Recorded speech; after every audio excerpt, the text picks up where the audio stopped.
ce farin ciki na uwar gida, daga kina rufe babu zancen na yau amarya. Nadeeya na samu wanda ke so na gaskiya, daga ni ya rufe babu zancen ya yau amarya.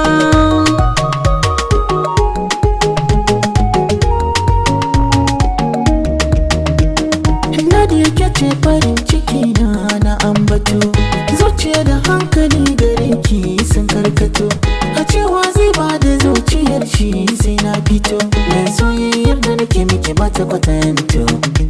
Mun kai makwara in kun ji bayani na a rayuwata, da komai ma a misalta na kan sai ke banke ba. Nadeeya, Nadeeya, Nadeeya. A wasa na amsa kiranka, ba jayayya damina da kaka, in kuma za ka zo ina jiranka, masoyi na wanda bai da tamka. Kai za ka tare ni idan za a yi min doka garkuwa, haka za na tsaya komai za a yi min kanka ban ki ba. A'a ban ki ba. Soyayya ce ta saka ban ganin laifin Nadeeya, ko ina ɓacin rai in na gano ta saka ni dariya. Ba na gajiya in yi mata duk girman ɗawainiya, ba zan kosa ba da ke a cikin tarayya.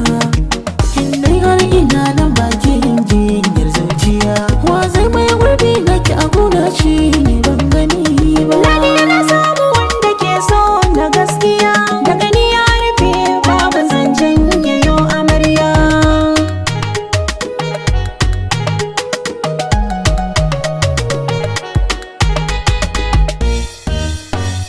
Nadeeya ke ce farin ciki na uwar gida. A duniya ban ga kamar shi masoyi ba, da daɗi ko wuya ba zai guje ma ba, in ka bata hanya ba zai ƙi nuni ba, wanda ya samu wannan ya gode raba.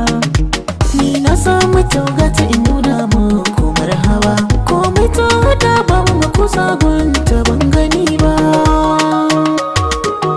Nadeeya, Nadeeya, Nadeeya. Idan za a kwatanta shakuwa tantabaru, da lashi aka ambata fage na dabaru, mutum mai yin tambaya shi zai ƙaru.